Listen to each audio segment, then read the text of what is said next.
السلام علیکم جی، آپ دیکھ رہے ہیں 4 پلر ٹی وی USA اور میں ہوں سجاد مغل۔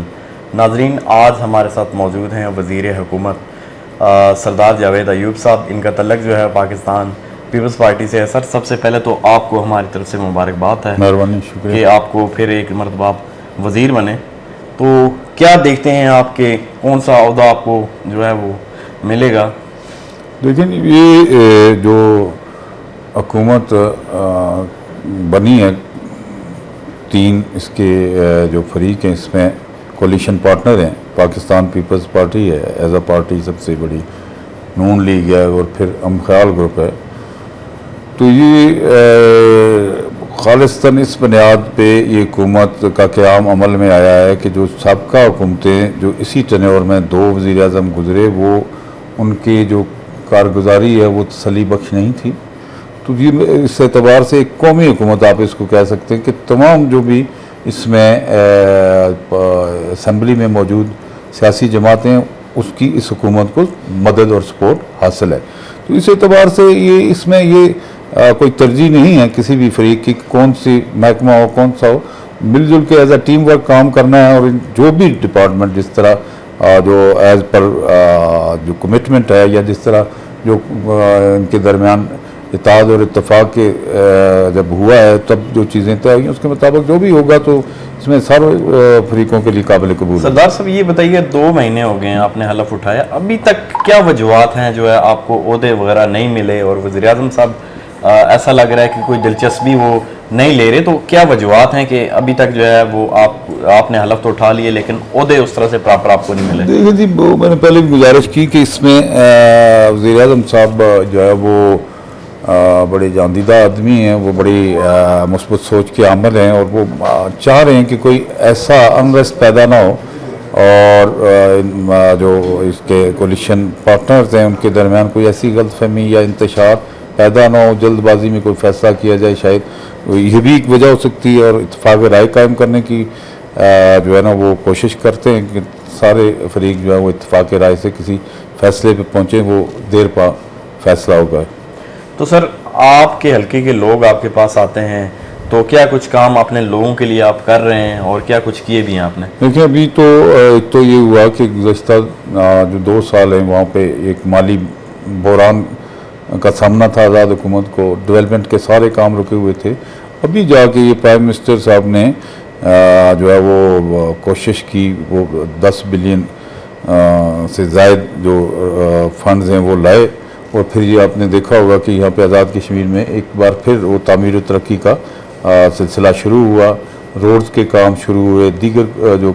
کام رکے ہوئے تھے پینڈنگ تھے وہ شروع ہوئے۔ تو اب انشاءاللہ اب نیکسٹ فیز میں اس بار ریشنلائز کر دیا ہے سارا بجٹ، تمام ڈپارٹمنٹ کا، تمام حلقہ انتخاب میں ایک برابری کی بنیاد پہ اس کی تقسیم ہوئی ہے۔ تو انشاءاللہ ابھی جو اس جولائی اگست میں آپ دیکھیں گے کہ مزید پروجیکٹس جو ہے نا وہ جو ان کے جو ابتدائی مراحل ہیں ان سے گزر کے وہ عمل درآمد کے کیفیت سے وہ 2-4 ہوں گے، اور انشاءاللہ ٹینڈرز وغیرہ ہوں گے، تو پھر آپ کو اندازہ ہوگا کہ یہ حکومت جو ہے نا وہ اس کی جو پالیسی ہے وہ کس حد تک وہ اس پہ عمل پیرا ہے۔ سردار صاحب، یہ بھی بتائیے گا کہ دیکھا جائے کہ مہنگائی نے جو ہے وہ غریب عوام کی کمر جو ہے وہ توڑ دی ہے۔ آزاد کشمیر میں بھی آپ کے سامنے حالات، لوگ جو ہے وہ بھوکے مر رہے ہیں، تو پیپلز پارٹی جو ہے آزاد کشمیر کے لوگوں کے لیے کیا سہولیات لے کر آئے گی، اور غریب عوام کو اس مہنگائی سے کس طرح سے چھٹکارا؟ پاکستان پیپلز پارٹی ہمیشہ سے ہی جو ہے نا وہ غریبوں کی آواز رہی ہے، اور اس میں جب سے اس کا قیام آج 50 سال سے اوپر ہو گئے، تو اس نے ہر دور حکومت میں شہید ذوالفقار علی بھٹو سے لے کر محترمہ شہید بے نظیر بھٹو صاحبہ، پھر محترمہ آصف علی زرداری صاحب جب صدر تھے، یوسف رضا گیلانی صاحب، راجہ پرویز اشرف صاحب وزیر اعظم رہے، تو انہوں نے فوکس کیا ہے وہ جو غریب طبقات ہیں، جو محنت کش طبقات ہیں، جو مسائل سے 2-4 طبقات ہیں، جو سرکاری ملازمین ہیں، تو ہمیشہ اس نے ان کو جو ہے وہ اکوموڈیٹ کیا، کوشش کی کہ ایسے اقدامات اٹھائے جائیں جن کے ان کے معیار زندگی بہتر اور آسانیاں پیدا ہوں۔ ابھی دیکھیں آپ، ایک بین الاقوامی کساد بازاری ہے، اس میں مہنگائی کا جو ایک طوفان ہے وہ پوری دنیا اس کی لپیٹ میں ہے، اور پاکستان بھی بلا شبہ اس کا وہ بھی اس کا شکار ہے۔ جو گزشتہ حکومت وہاں پہ رہی 4 ساڑھے 3 سال، جو اس نے تباہی پھیری، اس کے بعد ابھی 1.5 سال میں اس حکومت نے کولیشن جو وہاں پہ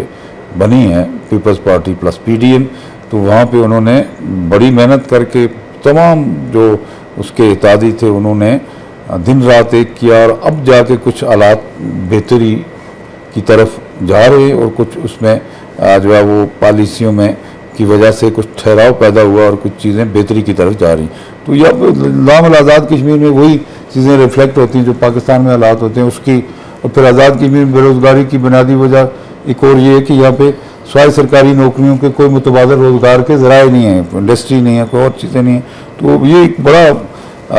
جو ہے نا وہ مسئلہ ہے لوگوں کے لیے، اور اس میں تمام پارٹیز، ہماری پارٹی کا اپنا ایک نقطۂ نظر ہے۔ ہمارا جو انتخابی منشور تھا جو لاسٹ الیکشن میں، واحد پیپلز پارٹی ہے جو ہر الیکشن میں پرنٹڈ منشور دیتی ہے کہ ہم الیکشن میں کامیاب ہوئے تو یہ مختلف شعبۂ زندگی میں یہ کام کریں گے۔ اس میں ہماری پریورٹیز تھی۔ ابھی یہ حکومت کیونکہ مخلوط ہے، اس میں ظاہر ہے ساری چیزیں ہماری مرضی سے نہیں ہو سکیں گی، لیکن یہ کہ کوشش کریں گے، سب کی نیت یہی ہے، تمام جو فریق ہیں کہ یہ لوگوں کے لیے بہتری کے جو ہے نا وہ صورتحال پیدا کی جائے، ان کی زندگیوں کو آسان بنایا جائے، ٹورزم جو ہے وہ اس کو پروموٹ کیا جائے، دیگر متبادل ذرائع ہیں جہاں پہ جو چیزیں یہاں جس کا را مٹیریل ہے ان کو جو ہے نا وہ اس کے لیے کوئی چھوٹے چھوٹے یونٹ لگا کے چیزوں کو لوگوں کو ایک متبادل روزگار کی طرف لے جایا جائے۔ سردار صاحب، مقبوضہ کشمیر میں دیکھا جائے 72 سال سے کشمیری جو ہے ہمارے اپنی جانوں کے نذرانے پیش کریں، تو مقبوضہ کشمیر میں بسنے والے کشمیریوں کو آپ اپنی طرف سے کیا پیغام دینا چاہیں گے؟ دیکھیے جی، LOC کی اس طرف جو ہمارے بھائی بہنیں بزرگ جو بھارتی ظلم و ستم کا نشانہ بنے ہوئے ہیں، وہ ان کی دن بدن ان کی تکلیفوں میں اضافہ ہی ہوا ہے۔ کوئی بھی انڈیا کی حکومت کسی نے بھی جو ہے وہ ان کے حالات کو کبھی اس پہ ہمدردانہ غور ہی نہیں کیا، بلکہ ان پہ سختیاں کی ان کے لیے۔ اب تو یہ دیکھیں کہ پورا کشمیر ایک جیل بنا ہوا ہے، جموں کشمیر۔ اب یہ 5 اگست کے اقدامات ہیں، اس کے بعد تو اس کی جو حیت ہے، جو اس کی اسپیشل سٹیٹس تھا اس کو ختم کیا گیا، ڈومیسائل کا معاملہ ختم کیا گیا۔ اب تو وہ اس کی ڈیموگرافک چینجز جو ہے نا وہ لا رہے ہیں، باہر سے لا کر دیگر لوگوں کو وہاں پہ آباد کیا جا رہا ہے۔ پہلے تو یہ تھا کہ ہمارے ساتھ جو تھا معاملہ یہ تھا کہ ہمارے لوگوں پہ، ہمارے بھائیوں پہ ظلم و ستم تھا، شہید کیا گیا، ان کو پابند سلاسل کیا گیا، لوگوں گھروں سے اٹھائے گئے، غائب ہیں، خواتین تک جیلوں میں آج تک آپ دیکھیں تہار جیل میں ہماری خواتین ہیں، کشمیری خواتین رہنما ہیں، حریت رہنما وہاں پہ یاسین ملک صاحب، دوسرے دیگر لوگ، وہ بھی ابھی جو ہے وہ ان کی جبر و استبداد کا نشانہ بن رہے ہیں تہار جیل میں، کوئی کس جگہ پہ۔ تو وہ ظالمانہ اقدامات ان کے اپنی جگہ جاری ہیں، لیکن جذبہ حریت جو ہے نا وہ کم نہیں ہوا، اس میں مزید جلا ملی ہے۔ ان کے جتنے ظلم کے پہاڑ انہوں نے ڈالے، اور اسی طرح میں سمجھتا ہوں کہ ہمارے جو وہاں کے بھائی ہیں کشمیری بھائی، ان کے بھی حوصلے ہمالہ سے بھی بلند ہیں، اور وہ اپنی آزادی کے لیے تن تنہا آج بھی سرگرم عمل ہے، اور انشاءاللہ ان کا منطقی انجام جو ہے وہ آزادی کی منزل ہے، اور اللہ کرے گا کہ وہ منزل ان کی محنتوں، کاوشوں، ان کے خون کی وجہ سے وہ ضرور لگ رہے گی۔ بہت شکریہ سردار صاحب۔ سردار جاوید ایوب صاحب ہمارے ساتھ موجود تھے جی۔ آج کے پروگرام میں ہم نے تفصیلی گفتگو کی ان کی سیاست پر بھی اور مسئلہ کشمیر کے حوالے سے بھی۔ سجاد مغل کو آج کے پروگرام میں اجازت دیجیے۔ اللہ حافظ۔